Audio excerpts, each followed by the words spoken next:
I adjusted the focus on my binoculars and swept the tree line below. From Tower 7, the forest looked endless, a dark green ocean settling into dusk. No smoke, no movement, nothing out of place. 15 summers had taught me that silence up here was never meaningless.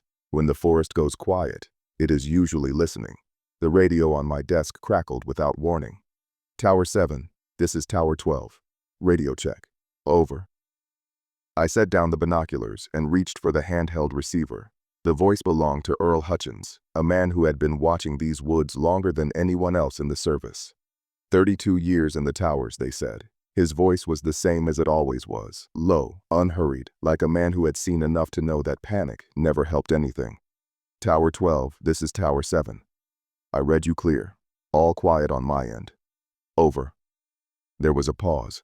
Static filled the silence, thin and hissing like wind through dead leaves. Then Earl spoke again. You see anything strange tonight, Walter? You call it in. You hear me. Over. I frowned at the receiver. Earl was not the type to say things without reason. In all the years I had known him, he had never once asked me to report anything strange. Smoke? Yes. Trespassers? Yes. But strange was not a word that belonged in our protocols. Copy that, Earl. Anything specific I should be watching for? Over. The static stretched longer this time. I could hear something behind it, a faint rhythm, almost like breathing. Then it stopped. Just keep your eyes open. Tower 12 out. The radio went dead. I sat there for a moment, staring at the receiver in my hand. The sun had nearly finished its descent behind the western ridge, and the forest below was turning black. From up here, Black Pine National Forest looked like a wound in the earth, a vast, dark scar stretching 40 miles in every direction. 7 towers watched over it, each one manned by a single ranger from May through October. We were the eyes of the Forest Service, paid to sit alone and watch for smoke. Most days the job was nothing but silence and solitude. But some days the silence felt different. Some days it felt like something was watching back. I stood and walked to the western window. The glass was cold against my fingertips. Below, the trees swayed gently in an evening breeze I could not feel. The last light of day painted the canopy in shades of bronze and shadow. And somewhere far below, a bird called out once and then went silent. I had been stationed at Tower 7 for 3 seasons now. Before that, I spent 6 years at Tower 3 on the eastern edge of the forest, and before that, I worked the trails as a seasonal ranger. I knew these woods better than I knew most people. I knew the way the wind moved through the valleys in autumn. I knew the sound of elk moving through the brush at dawn. I knew the smell of rain coming 2 hours before it arrived. But I did not know what Earl meant by strange. I picked up the logbook from my desk and flipped it open to the current page. The entries were sparse, as they usually were. June 14th, clear skies, no smoke. Temperature 72 at noon, 61 at dusk. Wind from the southwest at 8 miles per hour. Visibility good, no incidents to report. I added a single line at the bottom. 2,043 hours. Radio contact with Tower 12. Earl Hutchins reports nothing specific. Requests I watch for anything strange. I stared at the words for a moment, then closed the book. The tower creaked around me as the temperature dropped. These old wooden structures had a language of their own, a vocabulary of groans and sighs that I had learned to ignore over the years. But tonight, every sound felt louder. Every creak felt deliberate. I made myself a cup of coffee on the propane stove and sat back down at the desk. The windows surrounded me on all 4 sides, each one offering a different view of the same endless forest. To the north, I could see the faint glow of Tower 9 on a distant ridge. To the south, nothing but darkness. Tower 12, where Earl was stationed, sat somewhere to the southeast, too far to see but close enough to reach by radio. I thought about calling him back. I thought about asking him what he meant, what he had seen, why his voice had sounded different tonight. But something stopped me. Maybe it was the static I had heard behind his words. Maybe it was the way the forest had gone so quiet outside. Or maybe it was the feeling that had been growing in my chest since sunset, a cold, tight knot that I could not explain. I decided to wait. I would call him again at midnight, as we always did. If something was wrong, he would tell me then. I leaned back in my chair and watched the darkness settle over the trees. The moon was rising in the east, a pale sliver that cast almost no light. The stars were beginning to emerge, scattered across the sky like salt spilled on black cloth. From up here, it was easy to feel alone in the world. It was easy to forget that there were towns and highways and people just 50 miles away. The forest had a way of erasing everything beyond its borders. It made you feel small. It made you feel watched. I was halfway through my coffee when the radio crackled again. I nearly spilled the cup reaching for it. Tower 7, this is Tower 3. Do you copy? Over. The voice was younger this time, higher, with a slight tremor that I did not recognize. Tower 3 was manned by a first-year ranger named Theodore Marsh. He was 24 years old, fresh out of forestry school, eager to prove himself. I had met him once at the start of the season, a tall, thin kid with nervous eyes and a handshake that lasted too long. Tower 3, this is Tower 7. I copy. What is your status? Over. There was a long pause. I could hear him breathing into the receiver, quick, shallow breaths that made the static sound like waves breaking on a shore. Then his voice came back, quieter now, almost a whisper. I saw something, Walter. In the trees. I saw something moving. I felt the knot in my chest tighten. I pressed the talk button and kept my voice steady. What did you see, Theodore? Describe it. Over. Another pause. The breathing continued, faster now. It was tall, taller than a man. It was standing at the edge of the clearing, just outside the light from my tower. And it was looking up at me. I did not respond immediately. I set the receiver down and walked to the eastern window. Tower 3 was somewhere out there, maybe 15 miles away, hidden behind a series of ridges and valleys. I could not see it from here. I could not see anything but trees. I picked up the receiver again. Theodore, listen to me. Are you safe? Is your door locked? Over. I locked it as soon as I saw it. But Walter, it is still there. I can see it through the window. It has not moved. It is just standing there, watching. I closed my eyes and tried to think. In 15 years, I had heard a lot of strange reports from new rangers. Bears that looked like men in the dark. Branches that seemed to reach out and grab at people. Shadows that moved when they should not. The forest played tricks on the mind, especially at night, especially when you were alone. But something about Theodore's voice told me this was different. He was not confused. He was not uncertain. He was terrified. Theodore, I need you to stay calm. I am going to radio dispatch and report this. Do not go outside. Do not open that door for any reason. Do you understand me? Over. I understand. But Walter, there is something else. What is it? Over. It smiled at me. Just now. It looked up at the window and it smiled. I felt something cold move through my body, starting in my spine and spreading outward until my fingers went numb. I had been in these woods for 15 years. I had seen lightning strike trees 10 feet away from me. I had watched a wildfire consume an entire valley in a single night. I had found the bodies of hikers who wandered too far and never made it back. But I had never felt fear like this. Not once. Theodore, stay on the line. I am calling dispatch now. Over. I switched frequencies and keyed the radio. Black Pine Dispatch, this is Tower 7. Emergency traffic. Do you copy? Over. The static hissed back at me.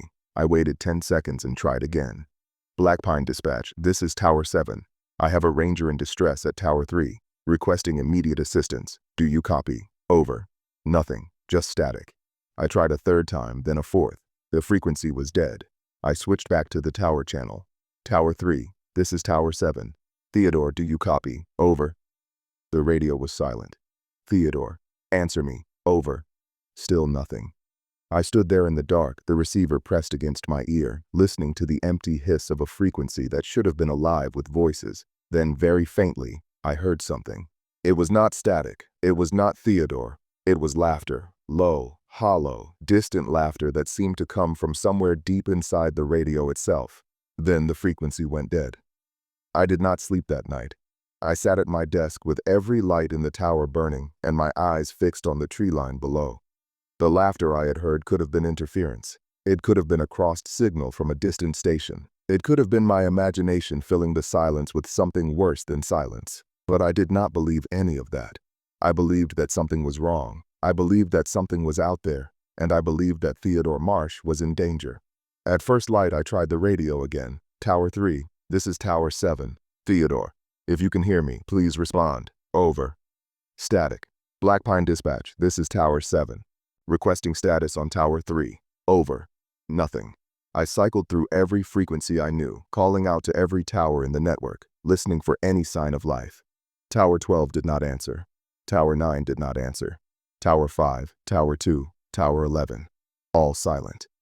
I was alone. I packed a bag with water, a first aid kit, a flashlight, and a flare gun. I strapped my radio to my belt and checked my boots twice. The hike to Tower 3 would take most of the day, maybe 6 or 7 hours through rough terrain. I had made the trip once before, 2 summers ago, when a ranger named Clarence Weber broke his ankle and needed help getting down. That time, the forest had felt welcoming. The sun had been bright and the birds had been singing, and the trail had seemed almost peaceful. This time, the forest felt different. I stepped outside and locked the tower door behind me. The morning air was cold, colder than it should have been for mid-June. The sky was overcast, a flat gray ceiling that blocked the sun and made the trees look darker than they were. I stood on the catwalk for a moment and looked out at the forest below. Nothing moved. No birds, no wind, no sound at all. I descended the stairs and started walking. The trail to Tower 3 wound through a series of valleys and ridges, following the contours of the land in a way that made straight-line distance meaningless. On a map, the tower was maybe 15 miles away. On foot, it was closer to 25. I moved quickly, keeping my eyes on the trees and my hand close to the radio on my belt. The forest around me was silent in a way that felt unnatural. No insects hummed in the underbrush. No squirrels chattered in the branches. Even my footsteps seemed muted, swallowed by the thick carpet of pine needles beneath my boots. I had been walking for about 2 hours when I found the first sign of something wrong. It was a backpack, half buried in the brush beside the trail. The fabric was faded and torn, the straps frayed as if something had been chewing on them. I knelt down and pulled it free from the undergrowth. Inside, I found a water bottle, a crumpled map, a compass with a cracked face, and a wallet. The wallet belonged to a man named Eugene Price. His driver's license showed a thin face with tired eyes and a birth date that made him 53 years old. I did not recognize the name. I had never heard of anyone named Eugene Price going missing in Blackpine, but the pack had been here for a while, months, maybe longer. I photographed the items with my phone and left them where I found them. If Eugene Price was still out here somewhere, he was beyond my help now. I kept walking. The trail grew narrower as I climbed higher into the mountains. The trees pressed closer together, their branches intertwining overhead until the sky was barely visible. The air grew colder, damper, heavy with the smell of moss and decay. I checked my radio every few minutes, calling out to Theodore, to dispatch, to anyone who might be listening. The static never changed. Sometime around noon, I stopped to rest on a fallen log beside a small stream. The water was clear and cold, flowing down from the peaks somewhere to the north. I filled my bottle and drank deeply, trying to ignore the knot that had taken up permanent residence in my stomach. That was when I heard it, a sound from somewhere in the trees. Not footsteps, not an animal, something else. It was a voice, distant, barely audible, carried on a wind I could not feel. I stood and turned slowly, scanning the forest in every direction. The trees stared back at me, silent and still. Walter. I froze. The voice was clearer now, closer, coming from somewhere to my left. It sounded like Theodore. Walter, please, help me. I unclipped the radio from my belt. Theodore, if that is you, answer me on the radio. Over. Silence. Then the voice again, softer this time, almost pleading. Walter, I am lost. I cannot find my way back. Please. Something was wrong. The voice was coming from the wrong direction. Tower 3 was to the east, but the voice was coming from the north, deeper into the forest, away from any trail I knew. I am on my way to your tower, Theodore. Stay where you are. I will find you. Over. The radio remained silent. But the voice spoke again, and this time it was different. This time it was not Theodore's voice at all. This time it was my mother's voice, dead for 20 years, calling my name from somewhere in the dark spaces between the trees. Walter. Come here, Walter. I need you. I ran. I do not know how long I ran. Minutes. Hours. The forest blurred around me, a tunnel of green and shadow and branches that clawed at my face and arms. I could hear the voice behind me, sometimes close, sometimes far, shifting from Theodore to my mother to my father to voices I did not recognize, all of them calling my name, all of them begging me to stop, to come back, to join them in the trees. I did not stop. I did not look back. I ran until my lungs burned and my legs gave out and I collapsed on the trail in a heap of sweat and terror. When I finally looked up, I was somewhere I did not recognize. The trail was gone. The stream was gone. The forest around me was thick and dark and utterly unfamiliar. I had been running for what felt like an eternity, but I had no idea where I was. I pulled out my compass. The needle spun slowly, lazily, pointing nowhere. I pulled out my phone. No signal, no GPS, just a dead screen and my own reflection staring back at me. I was lost.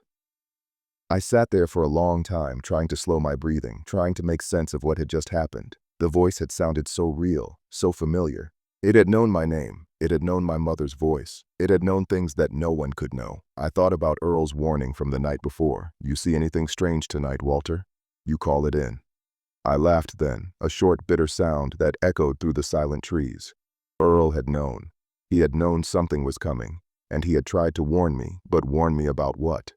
I forced myself to stand. My legs were shaking, my hands were trembling, but I was still alive. I was still breathing, and somewhere out there, Theodore was waiting. I picked a direction and started walking. The forest grew darker as the afternoon wore on. The clouds overhead thickened until the sky was the color of slate, and a fine mist began to fall through the canopy, coating everything in a layer of cold dampness. I walked for hours without seeing a single trail marker, a single sign of human presence. The trees all looked the same. Endless columns of gray bark and dark green needles stretching in every direction. I began to wonder if I was walking in circles. I began to wonder if I had ever really been on the trail at all. Then, just as the last light of day was beginning to fade, I saw it. A cabin. It sat in a small clearing maybe 100 yards ahead, half hidden by the undergrowth. The walls were weathered gray, the roof was sagging in the middle, and the windows were dark. It looked abandoned. It looked like it had been abandoned for decades. I approached slowly, my hand on the flare gun at my hip. The mist was thicker here, swirling around my ankles like something alive. The silence was absolute. No birds, no insects, no wind, just the sound of my own heartbeat pounding in my ears. The door was open. I stepped inside. The cabin was small, maybe 15 feet on each side. There was a single room with a wood stove in one corner, a table in the center, and a narrow bed pushed against the far wall. Everything was covered in dust and cobwebs, undisturbed for years. But on the table, I found something that made my blood run cold. It was a logbook, a ranger's logbook, just like the one I kept at Tower 7. I picked it up and brushed away the dust. The cover was blank, but when I opened it, I found pages and pages of entries, all written in the same careful handwriting. June 18th, 1952. Clear skies, no smoke, strange sounds in the night, like voices calling from the trees. June 19th, 1952. Fog all day. Radio contact lost with Tower 4. Dispatch not responding. Going to investigate in the morning. June 20th, 1952. Found Tower 4 empty. Door open. Blood on the floor. No sign of Mildred. Returning to base. June 21st, 1952. They found me. They are outside the cabin right now. I can hear them calling my name. They sound like Mildred. They sound like everyone I have ever known. I am not going to open that door. I am not going to let them in. The entry stopped there. The remaining pages were blank. I stood in the middle of that dusty cabin, holding a logbook that was over 70 years old, reading the final words of a ranger who had faced the same thing I was facing now. I looked at the door. It was still open, and from somewhere outside, in the mist and the gathering dark, I heard a voice. Walter. It was Theodore's voice again. Walter. I found my way back. I am right outside. Let me in. I did not move. I did not breathe. I just stood there, staring at the open doorway, watching the mist swirl in the fading light. The voice came again, closer now. Walter, please. It is so cold out here. I gripped the flare gun tighter. The voice was wrong. It was too smooth, too calm, too perfect. Theodore had been terrified the last time I heard him. His voice had been shaking, breaking with fear. This voice was steady, composed, almost mechanical. Walter, why will you not let me in? I stepped back from the door, my eyes fixed on the gray rectangle of mist beyond the threshold. Something moved out there. A shadow, tall and thin, shifting in the fog just beyond the edge of my vision. I raised the flare gun. I do not know who you are, but you are not Theodore. The voice laughed. It was the same laugh I had heard on the radio the night before. Low, hollow, inhuman. No, Walter, I am not Theodore. Not anymore. The shadow moved closer. I could see it more clearly now, a tall, dark shape that seemed to absorb the light around it. It was vaguely humanoid, with long limbs that bent at wrong angles and a head that sat too high on its shoulders. and as it stepped into the doorway, blocking out the last of the fading light, I saw its face. It had Theodore's face. But the eyes were wrong. They were too wide, too bright, reflecting light that was not there. And the smile. The smile stretched across its face from ear to ear, revealing rows of teeth that were too many and too sharp. "Hello, Walter." The thing wearing Theodore's face stepped into the cabin. I fired the flare gun. The flare hit the creature square in the chest and erupted in a shower of red fire. The thing screamed, a sound that was not human, not animal, not anything that belonged in this world. It was the sound of metal scraping against metal, of glass shattering, of 1,000 voices crying out in unison. The creature staggered back, flames spreading across its torso. Its form flickered, wavered, like a television losing signal. For just a moment, I saw what was underneath the disguise. Something old, something hungry, something that should not exist. Then the flames went out. The creature straightened, its skin reforming, Theodore's face reassembling itself from the char. But the smile was gone now. The eyes were darker, filled with something that might have been anger or amusement, or both. That was not very nice, Walter. I grabbed the logbook and ran. I crashed through the back wall of the cabin, rotten boards giving way beneath my weight, and sprinted into the forest. Behind me, I heard the thing following, its footsteps too fast, too heavy, crashing through the undergrowth like a freight train. I ran without direction, without thought, driven only by the primal need to escape. The forest blurred around me, trees whipping past, branches tearing at my clothes. The mist closed in from all sides, thick and cold, filling my lungs with every gasping breath. Then I saw light. A faint glow ahead, flickering through the trees like a beacon. I ran toward it, my legs screaming in protest, my heart threatening to burst. The footsteps behind me grew louder, closer. I could hear the thing breathing now, a wet, ragged sound that seemed to come from everywhere at once. The light grew brighter. I burst into a clearing and saw Tower 3. It stood before me, tall and wooden and beautiful, its windows glowing with electric light. The door was open, a rectangle of warmth in the cold gray mist. I did not think. I did not hesitate. I ran up the stairs, through the door, and slammed it shut behind me. For a long moment, there was only silence. My breath came in ragged gasps. My heart pounded against my ribs. I pressed my back against the door and waited for the thing to crash through, to tear down the walls, to finish what it had started. But nothing happened. The silence stretched on, broken only by the soft hum of the electric lights overhead. I was alone. I stayed pressed against the door for what felt like hours. Eventually, the adrenaline faded and exhaustion took its place. My legs gave out and I slid down to the floor, my back still against the wood, my eyes still fixed on the windows. Outside, the mist had thickened into true darkness. I could not see the forest anymore. I could not see anything but my own reflection in the glass. And then I noticed something wrong. The tower was too quiet, too clean, too empty. Theodore's personal effects were gone. His books, his photographs, his half-finished letters home. The desk was bare. The bed was made with military precision. The logbook that should have been sitting on the table was nowhere to be found. I stood slowly, my legs protesting, and walked to the desk. There was a single sheet of paper lying in the center, weighted down by a small stone. I picked it up and read the words written there in handwriting I recognized. It was my handwriting. "Dear Walter, if you are reading this, then you have made it to Tower 3. Congratulations. But I am afraid you are too late. Theodore is gone. They took him last night, just after midnight.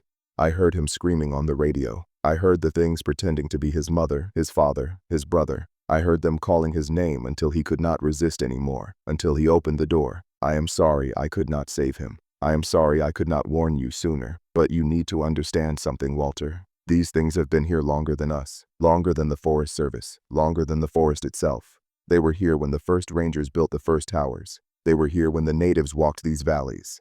They have always been here, watching, waiting, hungry, and they will be here long after we are gone. I do not know what they are. I do not know where they come from, but I know what they want. They want voices. They want faces. They want to wear us like costumes and speak with our mouths. Every person who vanishes in these woods becomes another mask for them to wear, another voice for them to mimic. They collect us, Walter, like trophies. I have been watching them for 32 years. I have seen them take hikers and campers and rangers. I have seen them walk into towns wearing the faces of people who disappeared decades ago. I have seen them smile with too many teeth and laugh with too many voices.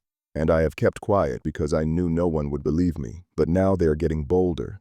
Now they are coming for the towers. Now they are coming for all of us. By the time you read this, I will be gone.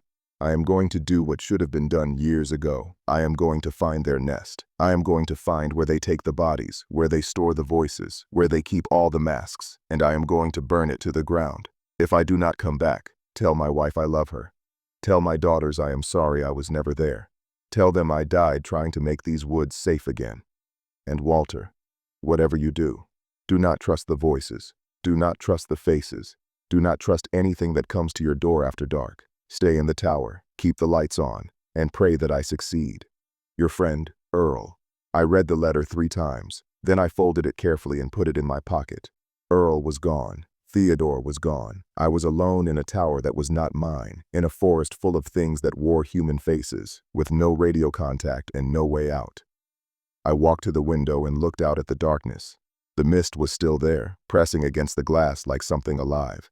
And somewhere in that mist, I could see them. Shadows. Dozens of them, standing at the edge of the clearing, just beyond the reach of the tower's lights. They did not move. They did not make a sound. They just stood there, watching, waiting. I checked the door, locked. I checked the windows, sealed. I found a flashlight in one of the drawers and tested the batteries. Still good. I found a fire axe mounted on the wall near the stove. I took it down and held it in my hands, feeling the weight of it, the solid reassurance of steel and wood. Then I sat down at the desk and began to write. If you are reading this, then I am probably gone, but maybe, just maybe, these words will find their way out of the forest. Maybe someone will read them and understand what happened here. Maybe someone will finally believe. My name is Walter Harding. I am 53 years old. I have been a fire lookout ranger in Black Pine National Forest for 15 years, and I am about to tell you everything I know about the things that live in these woods. They have many names. The old rangers called them the Hollow Folk. The native tribes called them something in their own language, a word that roughly translates to those who borrow faces. Modern hikers who have seen them and survived, and there are precious few of those, call them mimics or skinwalkers or shapeshifters. None of those names are quite right. None of them capture what these things really are. From what I have learned, they are not animals, they are not spirits, they are not aliens or demons or anything else that fits neatly into human understanding. They are simply old, older than the mountains, older than the trees. They were here before the forest existed, and they will be here long after it is gone. They are part of this land in a way that nothing else is, and they are hungry. They feed on something that I do not fully understand. It is not flesh, although they will take that too if they can. It is not blood or bone or any physical substance. It is something else, something intangible, something human. I think they feed on identity, on the essence of who we are. They take our voices because our voices carry our memories, our relationships, our sense of self. When they speak with a stolen voice, they are not just mimicking sound. They are consuming everything that voice represents, every conversation it has ever had, every word of love or anger or fear it has ever spoken, every connection it has ever made. They take our faces for the same reason. A face is not just skin and muscle and bone. A face is recognition. It is the way our loved ones know us. It is the way we know ourselves in the mirror. When they wear a stolen face, they are wearing a lifetime of identity, a lifetime of being seen and known and remembered. They consume us piece by piece, voice by voice, face by face, until there is nothing left but a hollow shell. And then they move on to the next victim, the next mask, the next meal. I do not know how many of them there are. I do not know if there is a limit to their hunger or their patience, but I know they have been doing this for a very long time. I know the missing persons files for Black Pine National Forest go back over 100 years. I know the official explanation is always the same: lost hikers, bear attacks, accidental drownings, natural causes. But I know the truth now. I know those people are not dead. Not exactly. They are still out there, somewhere in the forest, being worn like costumes by things that were ancient when humanity was young. And every year, there are more of them. I spent that first night at Tower 3 watching the shadows at the edge of the clearing. They never moved closer. They never made a sound. They just stood there, patient and still, their borrowed faces turned toward the light. I counted 17 of them. 17 shapes that might once have been human. 17 masks stretched over something that was never meant to wear human skin. When dawn finally came, they were gone. The mist lifted and the clearing was empty, as if the night before had been nothing but a bad dream. But I knew better. I knew they would be back. I spent the day searching Tower 3 for anything useful. I found Theodore's personal radio, smashed into pieces on the floor near the door. I found scratches on the inside of the windows, long parallel gouges in the glass that could only have been made by fingernails. I found blood on the doorframe, dried and brown, in a pattern that suggested someone had been dragged outside by force. I found no sign of Theodore himself. Whatever had taken him had not left anything behind. In one of the storage cabinets, I found something else. A box of old papers, yellowed with age, held together by a rubber band that crumbled at my touch. Inside were newspaper clippings, photographs, handwritten notes, and official reports dating back to 1918. Someone had been collecting information about disappearances in Black Pine for over a century. The earliest clipping was from June 1918. A group of 5 lumberjacks had vanished from a camp near Miller Creek. Search parties found their belongings scattered through the forest, but no bodies, no signs of violence, no explanation. One of the searchers, a man named Orville Chambers, reported seeing strange figures in the trees, tall, thin shapes that seemed to watch him without eyes. His account was dismissed as the product of grief and exhaustion. He was the first, but he was not the last. The papers documented dozens of disappearances over the decades. Hikers, campers, hunters, rangers, families on vacation, children who wandered too far from the trail, old men who went fishing and never came back. The pattern was always the same. People would enter the forest and simply cease to exist. Their belongings would be found, sometimes miles from where they were last seen. But the people themselves were never recovered, and in almost every case there were reports of strange sounds in the days before the disappearance. Voices calling from the trees, familiar names spoken by unfamiliar throats. Laughter in the darkness that seemed to come from everywhere and nowhere at once. I spent hours reading those papers, piecing together a history that no one was supposed to know. I learned that the native tribes who once lived in this region had a name for this place. Translated loosely, it meant the forest that remembers. They believed that the land itself was alive, that it kept pieces of everyone who passed through it, that it could call them back if it wanted to. They avoided these woods. They warned the early settlers to do the same. The settlers did not listen. They built cabins and logged the timber and established the towns that still dot the edges of the forest today. They brought their families into these valleys, their children, their hopes for a better life, and one by one, the forest took them. By 1940, the disappearances had become so frequent that the federal government established Black Pine as a protected national forest, ostensibly to preserve the wilderness for future generations. But I found a memo buried deep in the papers that suggested another reason. The decision to establish Black Pine National Forest as a protected area was made following consultation with Dr. Harold Thorne of the Smithsonian Institution, who advised that the region contained anomalous phenomena that warranted further study. It is recommended that civilian access to the interior be limited and that a system of observation towers be constructed to monitor unusual activity. The towers were never just for fire watching. They were built to watch the things in the woods. I found reports from the early rangers, men with names like Clarence and Virgil and Horace, who documented everything they saw. They described the shadows at the edge of the clearings. They described the voices that called from the trees. They described the things that came to their doors at night, wearing the faces of people they knew, begging to be let inside. And they described the rules. The rules were passed down from ranger to ranger, generation to generation, an unofficial code of survival that never appeared in any official manual. Never leave the tower after dark. Never respond to voices you hear in the forest. Never open the door for anyone, no matter how familiar they seem. Never look directly at the things in the trees. Never say their names. Never let them know you can see them. The rules were old and strange and terrifying, but they had kept the rangers alive for over a century. They had kept the forest's secrets hidden from the outside world. And now it seemed, the things in the trees had decided that the rules no longer applied. That second night, they came closer. I was sitting at the desk, reading through the last of the papers, when I heard footsteps on the stairs outside. They were slow, deliberate, each one landing with a heavy thud that made the whole tower shake. I turned off the lights. I do not know why. Some instinct, some memory of the old rules, told me that darkness was better. That being seen was worse than being blind. I crouched beneath the desk, the fire axe gripped in my hands, and listened. The footsteps stopped at the door. For a long moment there was silence. Then something knocked. 3 slow knocks, evenly spaced, almost polite. "Walter, open the door." It was my father's voice. My father had been dead for 12 years. A heart attack in his sleep, peaceful and sudden and utterly final. I had identified his body at the hospital. I had watched them lower his casket into the ground. I had visited his grave every year on his birthday. But now his voice was coming from the other side of a locked door, in a tower in the middle of a haunted forest, and it sounded exactly like I remembered. "Walter, it is cold out here, son. Let me in." I pressed my hand over my mouth to keep from screaming. The tears came without warning, hot and bitter, streaming down my face in the darkness.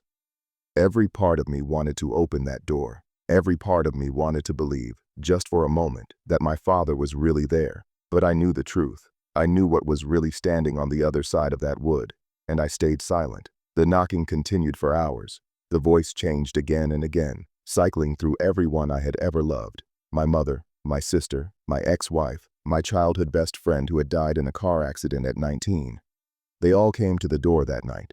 They all begged me to let them in, and I sat there in the darkness, crying silently, refusing to make a sound. Eventually, just before dawn, the knocking stopped. The footsteps descended the stairs, and when I finally found the courage to look out the window, the clearing was empty again. I realized then that I could not stay in the tower forever. The things outside would not give up. They would keep coming, night after night, wearing every face I had ever known, speaking with every voice I had ever loved. Eventually, my resolve would break. Eventually, I would open the door. I had to find another way. I had to find Earl.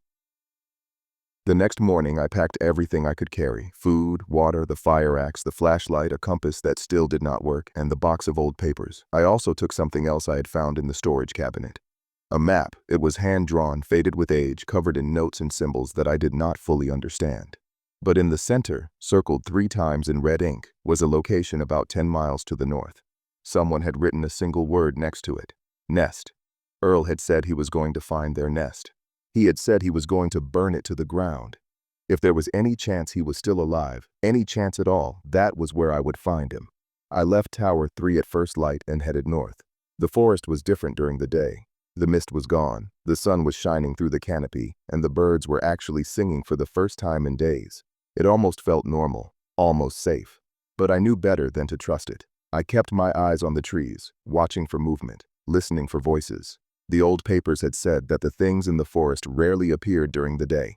They preferred darkness, shadow, the liminal hours between dusk and dawn, but they were not bound by any rule. They could come at any time if they wanted to. They were just better at hiding in the light. I walked for hours, following the map as best I could. The terrain grew rougher as I moved north, the valleys deeper, the ridges steeper. The trails disappeared entirely, leaving nothing but unmarked wilderness and my own uncertain judgment.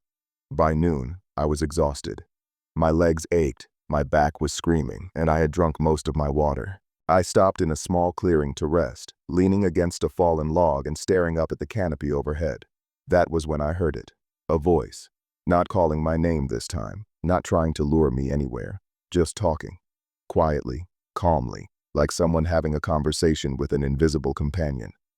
I followed the sound, moving slowly, carefully, the axe ready in my hands. The voice grew louder as I approached, clearer, until I could make out individual words. "They are getting bolder, Earl. They came to my tower last night. All of them. I had to wait until dawn to come out here."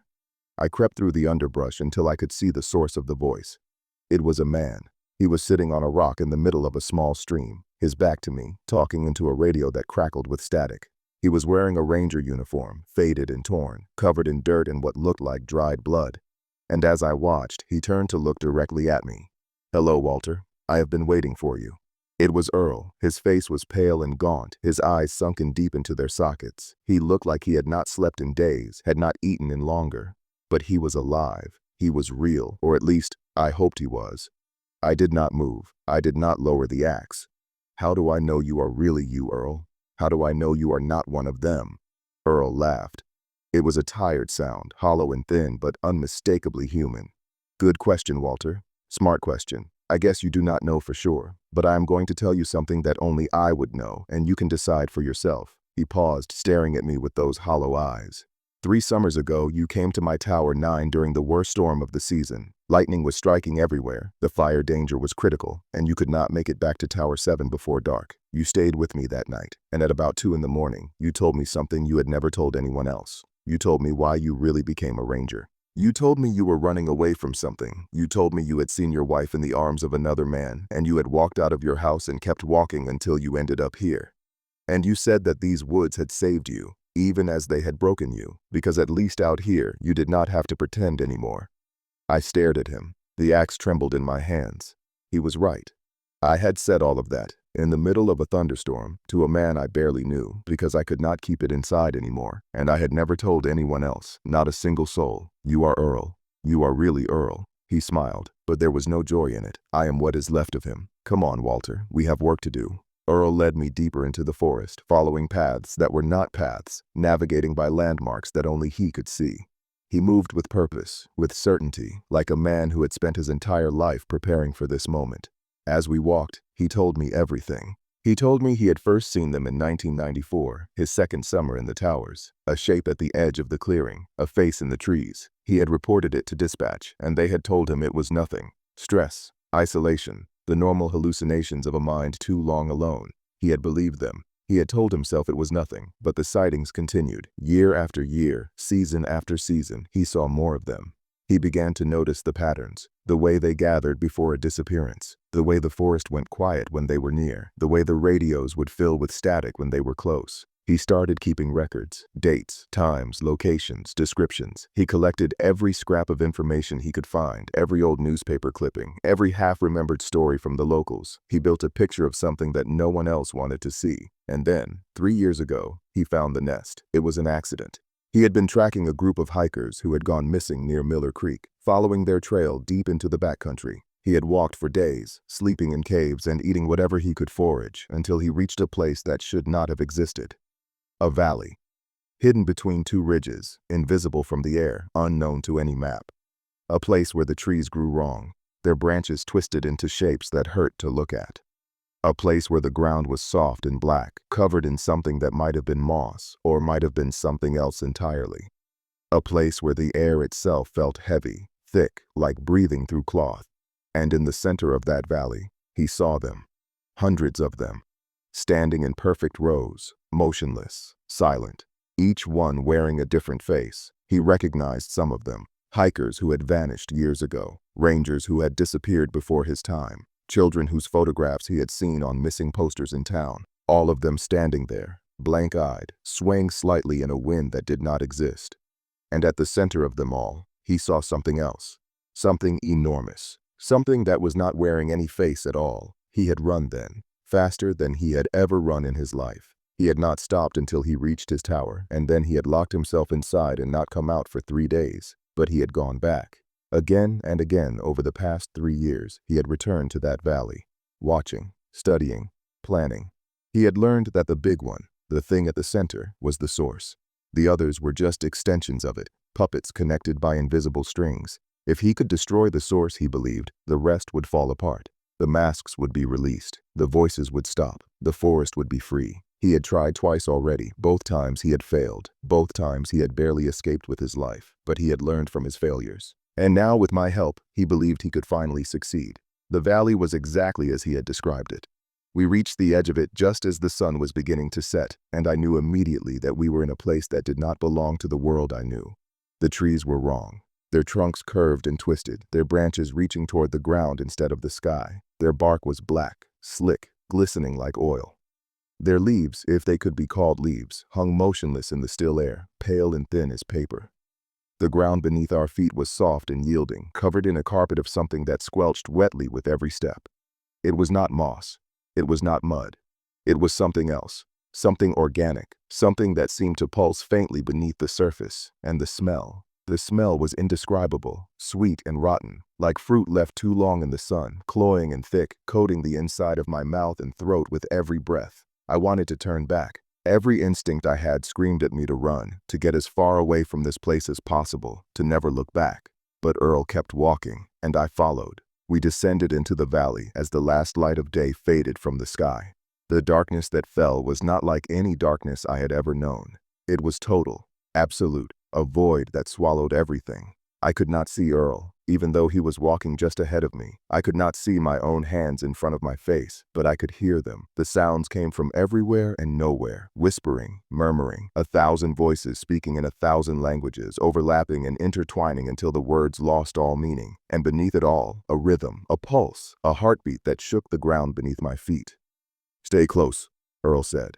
His voice was barely audible over the cacophony. "And whatever you do, do not look at the center until I tell you."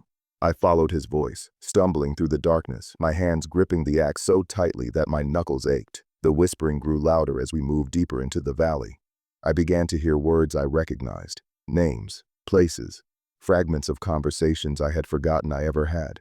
They were inside my head. They were reading me, sifting through my memories, looking for something they could use. I felt them pulling at me, tugging at the edges of my mind, trying to find a way in. I thought about my father's voice at the door of Tower 3. I thought about my mother calling my name from the trees. I thought about everyone I had ever lost, everyone I had ever loved, and I let the grief wash over me like a wave.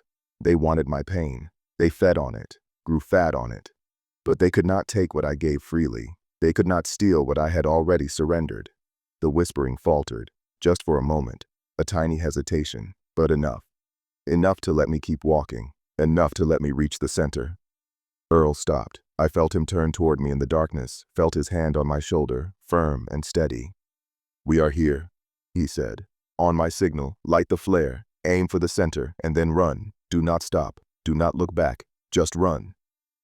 I nodded, even though I knew he could not see me. The flare gun was in my left hand, the axe in my right. My heart was pounding so hard I thought it might burst. "Ready." Earl took something from his pack. I heard the click of a lighter, the whoosh of something catching fire, and then, in the sudden bloom of orange light, I saw them. They were everywhere. Hundreds of them, maybe thousands, standing in concentric circles around a pit in the center of the valley. Their faces were blank, their eyes empty, their mouths hanging slack and open. They did not move. They did not react to the light. They just stood there, swaying gently, like seaweed in a current. And in the pit was something I cannot describe. Something vast and pulsing and utterly alien. Something that had no shape in all shapes, that was everywhere and nowhere, that looked back at me with 1,000,000 borrowed eyes and smiled with 1,000,000 stolen mouths. It saw me. It knew me. It spoke my name with every voice it had ever taken, a chorus of the dead that echoed through the valley like thunder. "Walter Harding, we have been waiting for you." "Now!" Earl screamed, and threw whatever he was holding into the pit. I raised the flare gun. I aimed at the center. I pulled the trigger. The world exploded into light. The thing in the pit screamed, not with sound, but with something deeper, something that I felt in my bones and my blood and the darkest corners of my soul. The figures around us collapsed, their forms dissolving like smoke, their borrowed faces melting away to reveal nothing, nothing but shadow and hunger and an emptiness that had no end. And then I ran. I do not remember the journey back. I do not remember climbing out of the valley or finding the trail or making my way through the forest in the dark. I only remember fragments, glimpses of trees rushing past, the sound of my own ragged breathing, Earl's voice somewhere behind me, getting fainter and fainter until it was gone. When I finally stopped running, I was standing at the base of Tower 7. The sun was rising, the birds were singing, the forest looked exactly as it always had, peaceful and green and utterly indifferent to the horrors that lay hidden beneath its canopy. I climbed the stairs to my tower, I locked the door behind me, and I sat down at my desk to write this account. I do not know if Earl survived. I do not know if the thing in the pit was destroyed or merely wounded, or if it will heal and come back stronger than before. I do not know if the faces and voices will stop, or if they will continue, night after night, until there is no one left to hear them. But I know this: the forest remembers. It keeps pieces of everyone who passes through it. It collects us, hoards us, wears us like trophies. And no matter how far you run, no matter how many flares you fire into the darkness, it will never let you go. Not really. Not completely. I finished writing that account 3 days ago. Since then, I have not left Tower 7. I have not answered the radio, even though it crackles with voices every night. Voices I recognize, voices that beg me to open the door. Earl has been among them. His voice came through last night, calm and steady, asking me to come outside. He said he survived. He said he found a way to destroy the thing in the pit. He said it was safe now. He said all I had to do was open the door. I almost believed him. I almost reached for the lock, but then I heard him laugh. And the laugh was wrong. It was too smooth, too hollow, too much like the laughter I had heard on the radio that first night, low and distant and utterly inhuman. Earl is gone. Whatever is speaking with his voice now, it is not him. Not anymore. I have been sitting at this desk ever since, writing and rewriting this account, trying to put into words something that words cannot capture. I have been watching the forest through the windows, counting the shadows at the edge of the clearing, listening to the whispers that seem to come from the walls themselves. They are patient. They have all the time in the world. But so do I. I have food enough for weeks, water enough for longer. The solar panels on the roof keep the lights burning. The radio keeps me connected to a world that no longer feels real. And as long as I stay inside, as long as I do not open that door, they cannot touch me. They cannot take me. They cannot add my voice to their collection. At least that is what I tell myself. That is what I have to believe. But sometimes, late at night, when the whispers are loudest and the shadows are closest, I wonder if it even matters. I wonder if I have already been taken. I wonder if everything I have experienced since that first night has been real, or if I am already wearing one of their masks, speaking with one of their voices, dancing on one of their strings. I look in the mirror and I see my face, my eyes, my mouth, my expression. But I cannot shake the feeling that something is wrong, that something is different, that the person staring back at me is not quite the person I remember being. Maybe they have already gotten inside. Maybe they have been inside all along. Maybe there is no difference anymore between me and them, between the watcher and the watched, between the ranger in the tower and the things in the trees. I do not know. I cannot know, and that, I think, is the most terrifying part of all. This is Walter Harding, signing off from Tower 7, Black Pine National Forest. If anyone receives this transmission, do not come looking for me. Do not send search parties. Do not enter these woods for any reason. The forest remembers. And what it takes, it keeps forever. This is my final report. Good night, and God help us all. The radio crackled to life one more time as I finished writing. Tower 7, this is Tower 12. Walter, are you there? Over.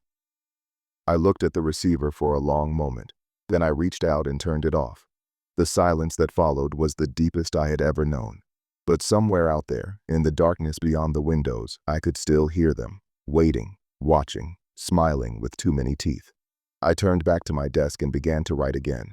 If this is the end, I decided, then at least I would leave something behind. At least someone would know the truth. At least the forest would not be able to erase me completely. My name is Walter Harding. I am 53 years old. I have been a fire lookout ranger in Black Pine National Forest for 15 years, and I am still here. For now. The days blurred together after that final transmission. I stopped counting them after a while. What was the point? Time meant nothing in the tower. The sun rose and set, the moon traced its path across the sky, and the shadows at the edge of the clearing grew more numerous with each passing night. But nothing changed. Nothing moved forward. I was stuck in an endless loop of waiting and watching and trying not to listen to the voices. The food ran out faster than I expected. I had rationed carefully, but desperation makes you hungry. By what I estimated was the second week, I was down to a few cans of beans and half a box of stale crackers. The water situation was better. I had rigged a system to collect rainwater from the roof, and the June storms were generous. But I knew I could not stay in the tower forever. Eventually, I would have to leave. Eventually, I would have to face whatever was waiting for me in the trees. I spent my days reading through the box of old papers I had taken from Tower 3. I memorized every name, every date, every detail of every disappearance that had been recorded. I traced the patterns on the hand-drawn map until I could see the contours of the forest behind my closed eyes, and I thought about Earl. I could not stop thinking about him. His face in the valley, lit by the glow of whatever he had thrown into the pit. His voice screaming at me to run. The way his footsteps had faded behind me as I fled through the darkness. He had given his life to destroy that thing. He had sacrificed everything to set the forest free. And now something was wearing his voice, calling to me through the radio, trying to lure me outside. It was not fair. It was not right. Earl deserved better than to become another mask for the things in the trees. But there was nothing I could do. Nothing except survive. Nothing except remember. Nothing except make sure that his sacrifice meant something. On what I estimated was the 18th day, something changed. I was sitting at the desk, staring out the window at the morning fog, when I noticed movement on the trail below. For a moment, I thought it was another one of them. Another borrowed face, another stolen voice, another attempt to draw me out of my sanctuary. But then I heard the sound of an engine. A truck was coming up the access road. I had not seen a vehicle since I arrived at Tower 7 at the beginning of the season. The road was rough, barely passable even in good weather, and most supplies were brought in by helicopter. But there it was, a green Forest Service pickup, bouncing and lurching along the rutted track like some kind of mechanical miracle. I grabbed my binoculars and focused on the driver. It was a woman, middle-aged, with short gray hair and a stern expression that I recognized immediately. Dorothy Marsh, the regional supervisor, Theodore's aunt. The truck pulled into the clearing at the base of the tower and stopped. Dorothy got out, slammed the door, and stood there for a moment, staring up at the windows. I could not read her expression from this distance, but something about her posture told me she was not here to deliver good news. I watched her climb the stairs. Each step seemed to take an eternity. By the time she reached the door, my heart was pounding so hard I could barely breathe. She knocked 3 times, slow and deliberate. "Walter Harding, I know you are in there. Open this door right now." I did not move. "Dorothy, how do I know it is really you?" There was a pause. Then her voice came again, sharper this time, with an edge of frustration that sounded utterly human. "Because I am about to fire you, Walter, and I would prefer to do it face to face. Open the damn door." I hesitated. The voice was right, the tone was right, the irritation was exactly what I would expect from Dorothy Marsh, a woman who had been dealing with difficult rangers for over 20 years. But I had heard perfect imitations before. I had heard my own father's voice, flawless in every detail, begging me to let him in. "Listen to me carefully, Dorothy. I am going to ask you a question. If you answer correctly, I will open the door. If you do not, I want you to get back in your truck and drive away as fast as you can. Do you understand?" Another pause. "This is ridiculous, Walter, but fine. Ask your question." 2 summers ago, at the end of season barbecue at the ranger station, you told me a story about your first year as a ranger. You said something happened to you in the backcountry, something that changed the way you thought about these woods. What was it? The silence stretched on for so long that I thought she had left. Then I heard her sigh. "You know damn well what happened, Walter.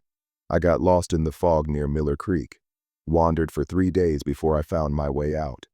And on the second night, I heard something following me. Footsteps that stopped when I stopped.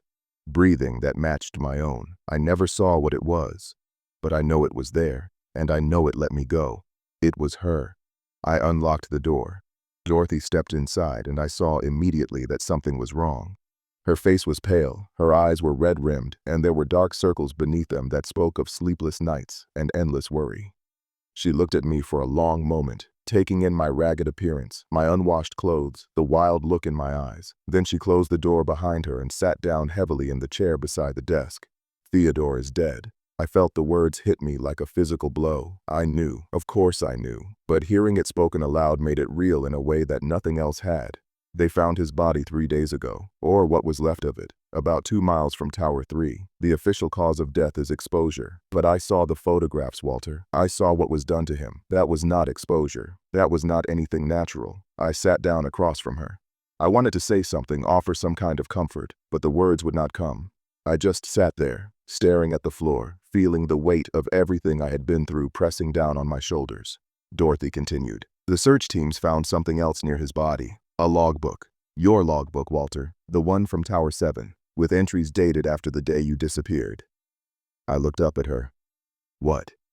"You have been missing for 3 weeks. Search and Rescue has been looking for you since June 16th, when you stopped responding to radio checks. We assumed you were dead. We assumed the same thing that happened to Theodore had happened to you. But then we found that logbook, and the entries, describing things that should not be possible. Describing things that no one should ever have to see."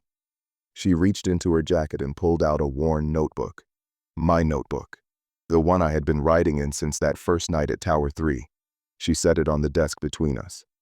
"I need you to tell me, Walter. I need you to tell me everything." So I did.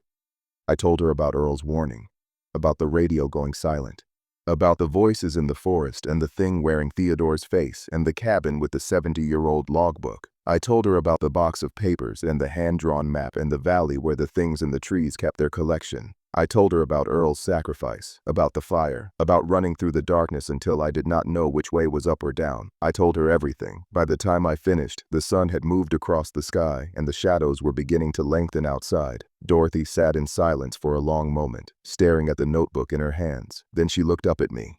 "You know I cannot put any of this in the official report. I know, you know that if I did, they would shut this forest down. They would send in teams, scientists, researchers, people who do not know what they are dealing with, people who would get themselves killed. I know."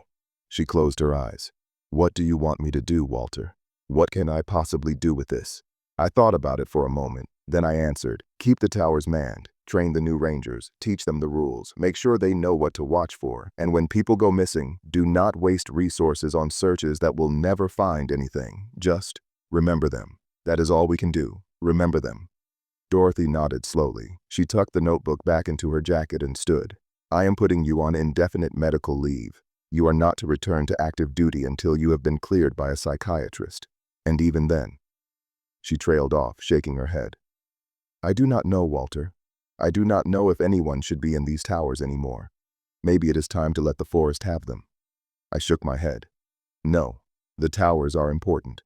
They are the only thing standing between those things and the rest of the world. If we abandon them—" I did not finish the sentence. I did not need to. Dorothy understood. She looked at me for a long moment, her eyes searching my face for something. Then she turned and walked to the door. "I am going to send a helicopter for you tomorrow morning. Be ready to leave at first light." I nodded. "Dorothy." She paused at the threshold. "Thank you for believing me." She did not turn around.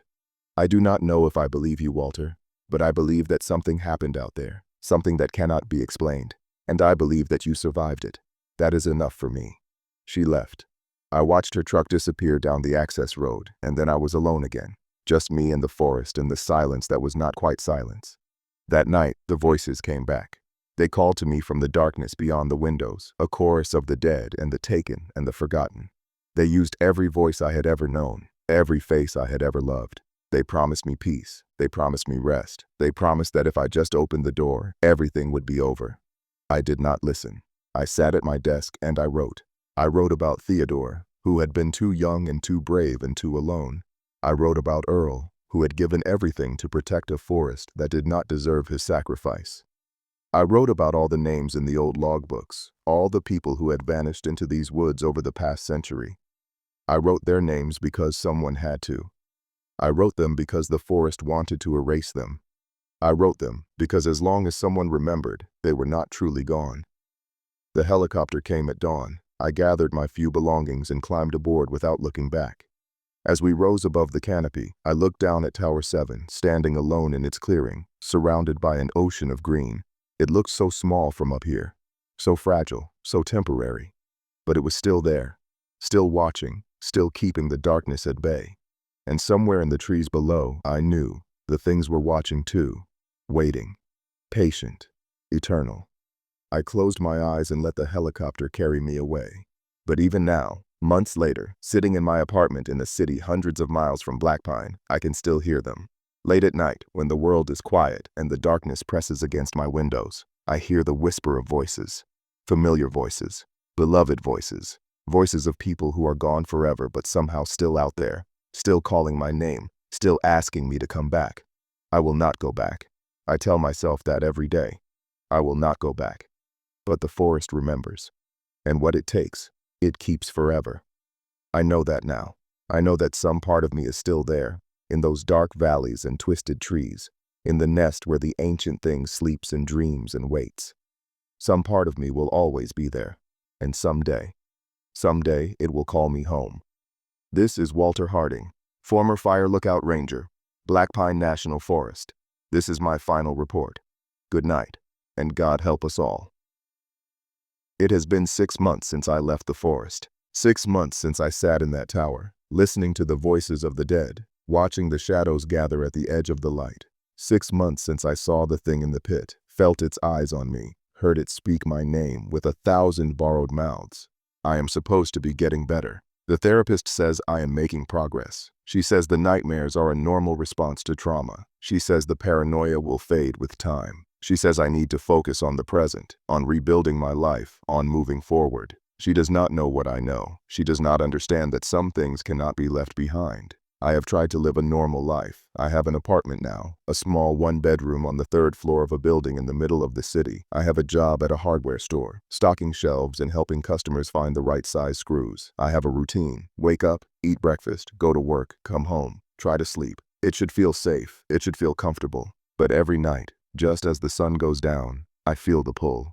It starts in my chest, a cold, tight knot that spreads outward through my body. It makes my hands shake. It makes my breath come short and quick.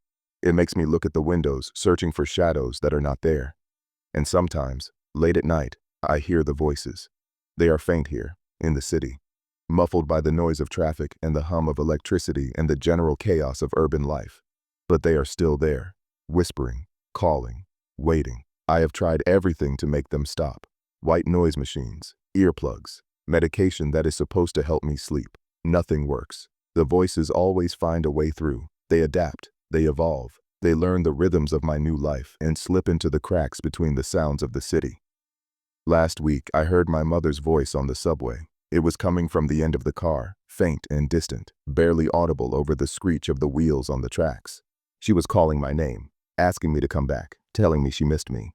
I did not look. I kept my eyes fixed on the floor and my hands clenched in my lap, and I did not look. I told myself it was nothing, a trick of acoustics, a random passenger whose voice happened to sound like hers. But I knew the truth. They had followed me. 3 days ago, I received a letter. It had no return address, no postmark, no indication of where it had come from. It was waiting in my mailbox when I got home from work, a plain white envelope with my name written on the front in handwriting I recognized, Earl's handwriting. I stood there in the lobby of my building for a long time, holding that envelope, feeling the weight of it in my hands. Part of me wanted to throw it away. Part of me wanted to burn it without reading a single word. But I could not. I had to know. I opened the letter. Dear Walter, if you are reading this, then I am still alive. Not in the way you would understand, not in the way that matters, but alive in some form. Still watching, still waiting, still remembering. I want you to know that what we did in the valley mattered. The fire hurt it. The fire set some of them free. I can feel it, even now. The grip is weaker. The voices are fewer. The darkness is not quite as deep as it was before. But it is not over. It will never be over. Not completely. The thing in the pit is old, Walter. Older than we can imagine. It has survived worse than fire. It has survived extinction events and ice ages and the slow death of entire ecosystems. It is patient. It knows how to heal. It knows how to wait. And it knows how to remember.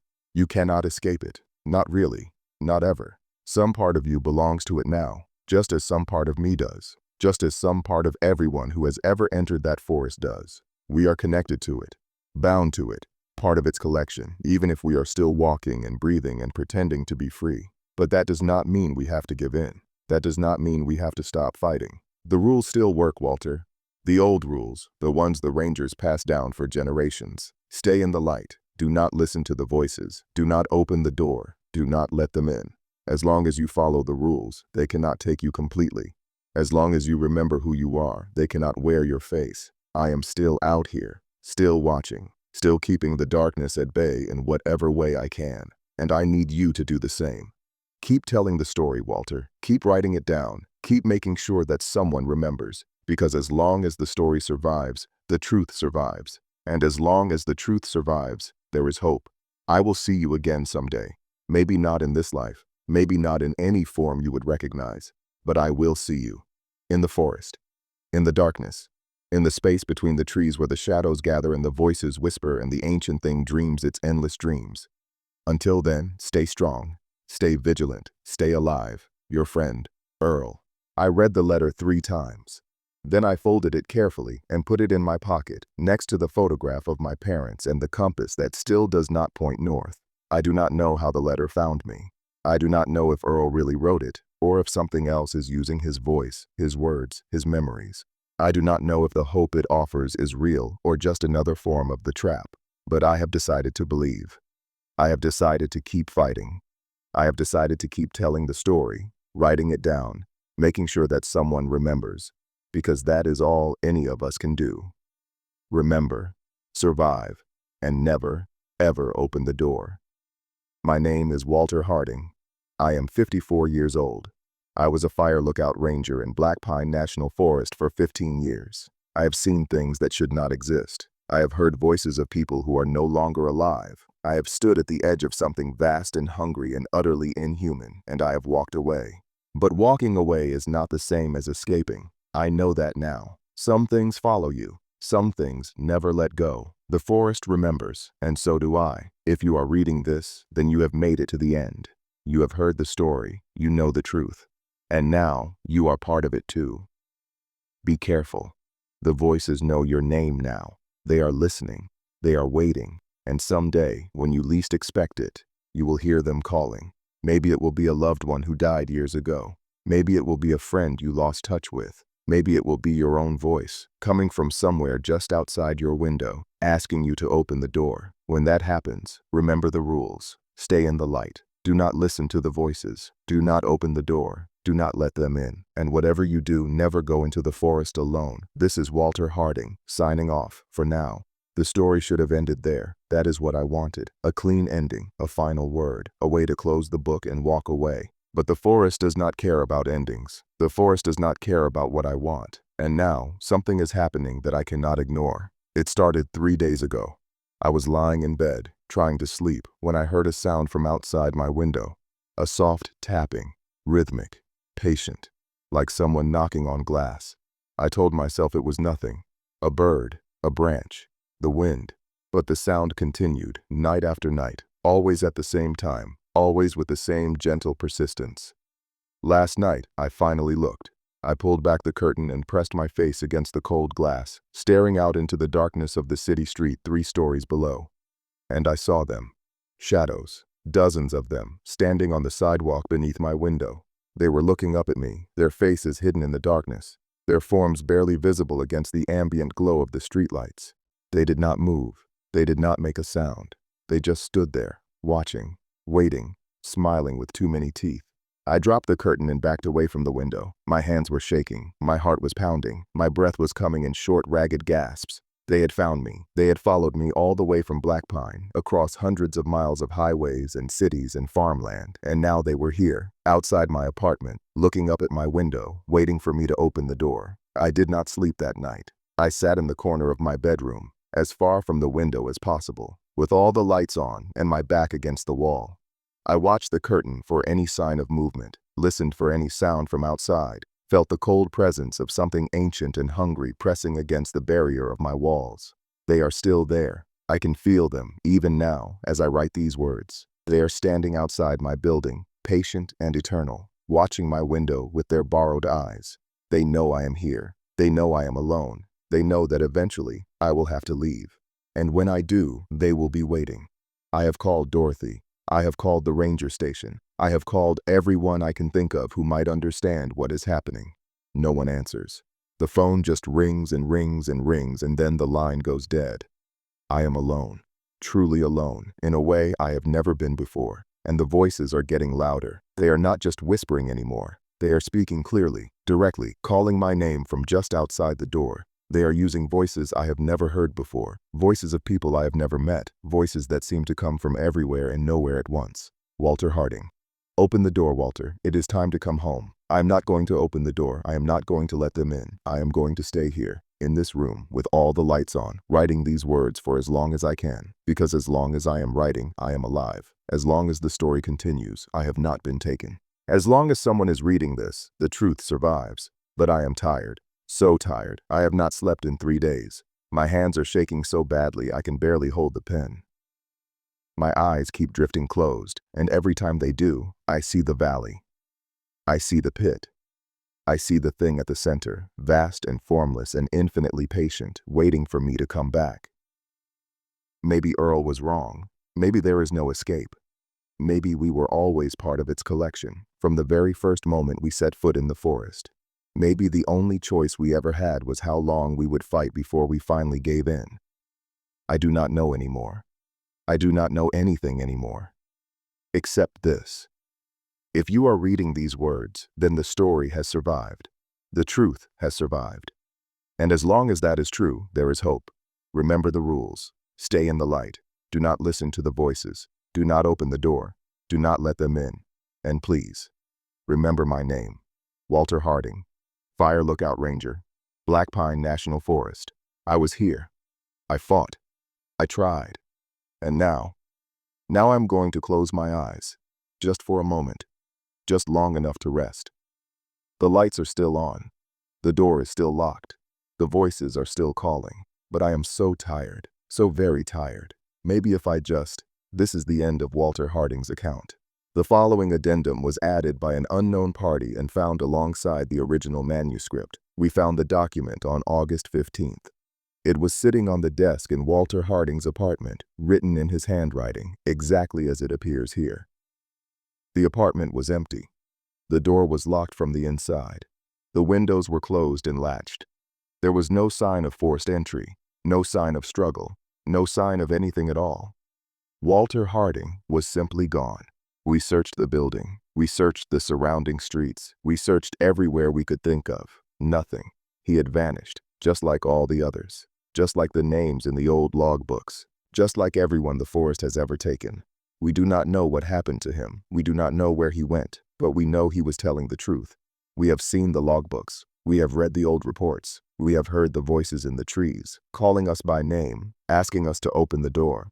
The forest is real. The things in the forest are real. And they are not confined to Black Pine anymore. They are spreading, moving, following the people who escaped, the stories that survived, the memories that refused to die. They are everywhere now, watching, waiting, collecting. If you have read this story, you are part of it now. They know your name. They know your face. They know the voices of everyone you have ever loved. And someday, when you least expect it, you will hear them calling. Be careful. Stay in the light. Do not listen to the voices. Do not open the door. And whatever you do, do not go into the forest. The forest remembers. The forest always remembers. And what it takes, it keeps forever. This document has been preserved as a warning. Read it. Remember it. Pass it on. Because as long as the story survives, there is hope. And hope is all we have left. End of document. Final note. If you have made it this far, congratulations. You now carry the knowledge that generations of rangers died to protect. Use it wisely. The darkness is coming, the voices are calling, and somewhere out there, in the spaces between the trees, the ancient thing is waking up.